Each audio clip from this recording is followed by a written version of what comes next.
Excel की इस video में मैं आपको टॉप 5 इंपॉर्टेंट फाइनेंशियल फार्मूला के बारे में बताऊंगा। सबसे पहला है पीएमटी फार्मूला, दूसरा है एफवी फार्मूला, तीसरा है पीवी फार्मूला, चौथा है आईपीएमटी फार्मूला, पांचवा है पीपीएमटी फार्मूला। इन फार्मूलों को हम लोग रियल एग्जाम्पल के साथ समझेंगे, कैसे कैलकुलेशन किया जाता है वो हम लोग देखेंगे इस वीडियो में। ठीक है, तो अब मैं वीडियो को शुरुआत करता हूँ। और अभी तक आपने मेरे चैनल को नहीं सब्सक्राइब किया तो मेरे चैनल को जरूर सब्सक्राइब कर लीजिए। यदि आपको ब्लॉग पढ़ना पसंद है तो आपको मैं एक यहाँ पर स्क्रीन पर मेरे वेबसाइट का नाम शो कर रहा होगा, उस वेबसाइट को विजिट करें और ये टॉप 5 इंपॉर्टेंट फाइनेंशियल फार्मूला को जरूर वहां पर पढ़ें। तो ईएमआई कैलकुलेशन कैसे किया जाता है, यहाँ पर मैं इसको देखिए फॉर्मूला पहले से लगाया हूँ, उसको डिलीट कर दे रहा हूँ। ठीक है, अब ईएमआई कैलकुलेशन में सबसे ज्यादा इंपॉर्टेंट 3 चीजें होती है, जैसे लोन अमाउंट आपको पता होना चाहिए, इंटरेस्ट रेट आपको पता होना चाहिए और मंथ पता होना चाहिए। ठीक है, अब इसमें क्या होता है, जो लोन अमाउंट होता है वो प्रिंसिपल वैल्यू माना जाता है। इंटरेस्ट रेट जो कि आप साल भर पर देते हैं, जैसे ईयरली जो 10% यहाँ पर लिखा है, या फिर आपका कुछ और भी इंटरेस्ट रेट हो सकता है। ठीक है, फिर यहाँ पर मंथ होता है कि आप कितने साल के लिए ले रहे हैं, उसी को मंथ में यहाँ पर कन्वर्ट कर दिया है। ठीक है ना, तो आप 5 साल के लिए ले रहे हैं, 2 साल के लिए ले रहे हैं कोई भी लोन, तो वहां पर आपको मंथ में उसको कन्वर्ट करना पड़ेगा। अब ईएमआई क्या होता है, ईएमआई देखिए एवरी मंथ इंस्टॉलमेंट होता है, यानी हर महीने कुछ ना कुछ आपको पैसा देना पड़ेगा उसके बदले जो आप लोन लिए होते हैं। ठीक है, तो ईएमआई निकालने के लिए यहाँ पर एक फार्मूला होता है जिसका नाम है पीएमटी फार्मूला, और ये बहुत ज्यादा इंपॉर्टेंट है फार्मूला। ठीक है ना, इक्वल के साथ यहाँ पर पीएमटी फार्मूला लगाइए। पीएमटी फार्मूला लगाने के बाद यहाँ पर रेट पूछा जाएगा, तो आपके पास रेट पहले से मौजूद है लेकिन ये ईयरली वाइज है। ठीक है ना, तो आप इसको 10% को डिवाइड बाई 12 करेंगे, क्योंकि यहाँ पर मंथली आपको निकालना है कि आपका एक मंथ का इंटरेस्ट रेट कितना बन रहा है। ठीक है ना, फिर उसके बाद कॉमा करना है यहाँ पर नंबर ऑफ पर मंथ, यानी एनपीआर जो है नंबर ऑफ पर मंथ दिखाता है। अगर आप ईयरली में यहाँ पर 5 लिखे हैं तो उसको मल्टीप्लाई करिएगा, 12 पंजे 60 करेगा, तब उसके बाद यहाँ पर पूरा इसको लिखिएगा। ठीक है ना, जैसे मैंने 60 लिखा है। ठीक है, क्योंकि 5 साल का था, इसको मैंने 5 मल्टीप्लाई यहाँ पर 12 मंथ किया था, तब जाकर 60 मंथ आया था। ठीक है ना, तो आप इसको पहले मंथ में कन्वर्ट करिएगा। ठीक है, अब यहाँ पर कॉमा करिएगा, माइनस लगाइएगा, यहाँ पर पीवी, पीवी का मतलब होता है प्रिंसिपल वैल्यू और ये होता है लोन अमाउंट। ठीक है ना, जो आप लिए रहते हैं, बस आप इसको लीजिए और यहाँ पर जैसे आप एंटर करेंगे तो यहाँ पर देखेंगे आपका ईएमआई निकल कर आ गया। ठीक है ना, ऐसे ही देखिए फ्यूचर वैल्यू होता है, यानी एफवी फार्मूला का यूज किया जाता है। अब ये फ्यूचर वैल्यू क्या होता है, जो एफवी फार्मूला में बात कर रहा हूँ, ये इन्वेस्टमेंट रिटर्न के हिसाब से होता है। जैसे आपने फ्यूचर में कुछ पैसा आपने इन्वेस्ट कर दिया, जैसे आपने एसआईपी कर दिया है, या फिर आप एलआईसी ले लिया है, या फिर कुछ भी, जैसे जो इन्वेस्टमेंट है वो फ्यूचर में आपको पैसा मिलेगा। तो यहाँ पर हमको बस वही चीज को निकालना है कि हमको फ्यूचर में कितना पैसा निकलेगा। तो इसके लिए आपको पता होना चाहिए सबसे पहले इंटरेस्ट रेट, कि आपको साल भर पर कितना इंटरेस्ट रेट मिल रहा है। आपको पता होना चाहिए कि आप कितने साल के लिए इन्वेस्टमेंट कर रहे हैं, जैसे 60 महीने के लिए, किसी का 24 महीने के लिए हो सकता है, 48 महीने के लिए हो सकता है। ठीक है, या फिर 10 ईयर के लिए भी कर सकते हैं बहुत सारे लोग, लॉन्ग टर्म में।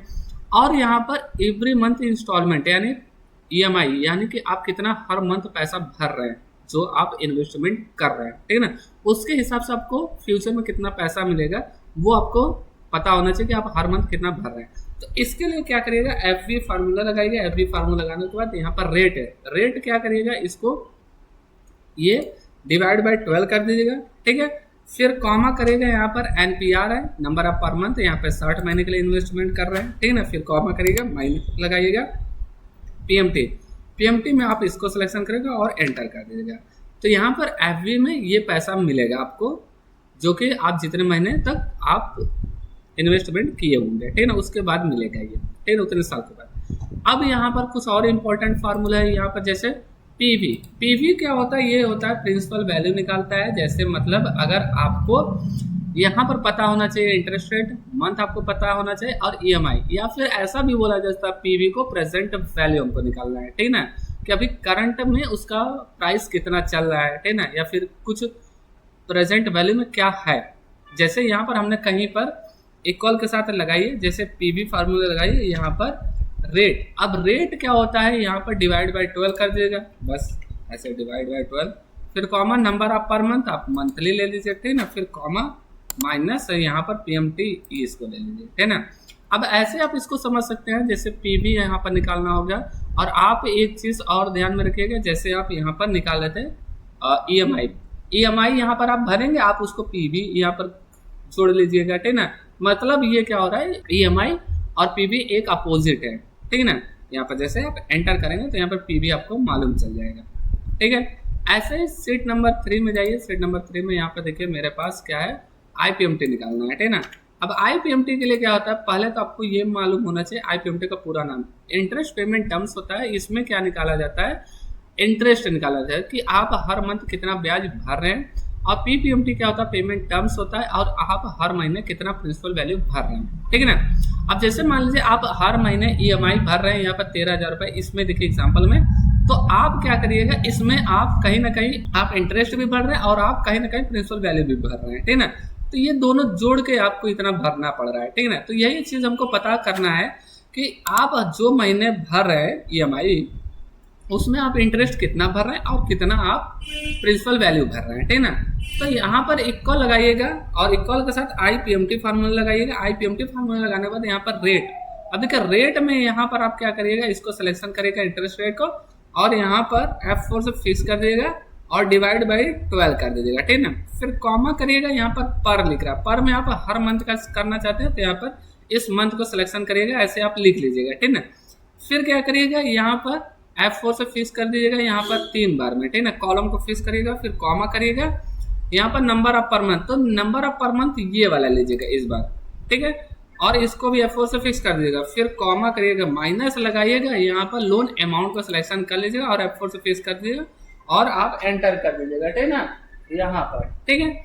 और जैसे आप एंटर करेंगे और इसको ड्रैग करेंगे तो देखेंगे यहाँ पर आपका ये आईपीएमटी निकल गया कि इसमें इंटरेस्ट आप हर महीने कितना भर रहे हैं। अभी मैं इसको दिखाऊंगा, ठीक है ना। पीपीएमटी में क्या होता है, प्रिंसिपल वैल्यू निकाला जाता है, तो इसमें पीपीएमटी फार्मूला लगाइए, यहाँ पर रेट है। अब रेट में क्या होता है, इसको सबसे पहले सिलेक्शन करिए इंटरेस्ट रेट में, आप F4 से फिक्स करिए, डिवाइड बाई 12 करिएगा, तो कॉमा करिएगा, यहाँ पर जैसे इसको सिलेक्शन किए थे आईपीएमटी में, वैसे इसको सिलेक्शन करने में 3 बार में कॉलम को फिक्स कर लीजिएगा, ठीक है ना। फिर यहाँ पर नंबर ऑफ पर मंथ लिखा जा रहा है, आप इस मंथ को पूरा सिलेक्शन करिए, F4 से फिक्स कर लीजिए, फिर कॉमा करिए, माइनस लगाइए, और यहाँ पर पीवी पूछा जाए, ये लोन अमाउंट का सिलेक्शन करेगा। F4 से फिक्स करने के बाद जैसे आप एंटर करेंगे तो यहाँ पर पीपीएमटी यानी प्रिंसिपल वैल्यू आप कितना भर रहे हैं वो मालूम चल जाएगा हर मंथ के हिसाब से, ठीक है। इक्वल लगाइए, यहाँ पर आप आईपीएमटी यानी इंटरेस्ट को जोड़ लीजिए और यहाँ पर पीपीएमटी यानी प्रिंसिपल वैल्यू को जोड़ने के बाद जैसे आप एंटर करेंगे तो यहाँ पर देखेंगे ईएमआई वही निकल कर आया है जो आप हर महीने इतना भरने वाले, देख रहे हैं, हर महीने में आप इतना इंटरेस्ट रेट भरेंगे, ठीक है ना, इंटरेस्ट भरेंगे, और दूसरा होता है यहाँ पर प्रिंसिपल वैल्यू भरेंगे, ठीक है ना। तो इनको मैंने आपको दिखाया कि 12 मंथ में आप इतना जोड़ मतलब भरते रहेंगे, तो उसमें आपको आईपीएमटी की हेल्प से आपको इंटरेस्ट पता करना है और पीपीएमटी की हेल्प से प्रिंसिपल वैल्यू पता करना है, ठीक है। तो यहाँ पर मैंने आपको टॉप 5 इंपॉर्टेंट फाइनेंशियल फार्मूला बताया। यहाँ पर मैं एक बार फिर से रिपीट कर दे रहा हूँ, पीएमटी फार्मूला मैंने बताया, एफवी फार्मूला बताया, पीवी फार्मूला बताया, आईपीएमटी फार्मूला बताया, पीपीएमटी फार्मूला बताया। अगर कोई और फाइनेंशियल फार्मूला जिसके बारे में आप जानना चाहते हैं तो वो हमें कमेंट बॉक्स में जरूर बताया गया और मैं आपको उस टॉपिक ऊपर वीडियो बनाकर बताऊंगा कि आप उसका कैसे यूज कर सकते हैं। और अगर ये वीडियो में थोड़ा सा यूजफुल कंटेंट लगा हो तो इसे चैनल को जरूर लाइक करिएगा, चैनल को जरूर सब्सक्राइब करिएगा। यदि आप हमारे एक्सेल का ब्लॉग पढ़ना चाहते हैं तो आपको डिस्क्रिप्शन के बॉक्स में या फिर आपको स्क्रीन पर मेरे वेबसाइट का नाम लिखा हुआ मिल जाएगा, ठीक है ना। आप उस पर जाकर इन टॉप 5 इंपॉर्टेंट फाइनेंशियल फार्मूला को जरूर पढ़िएगा। और अब मैं मिलता हूँ नेक्स्ट वीडियो में। Thanks for watching video.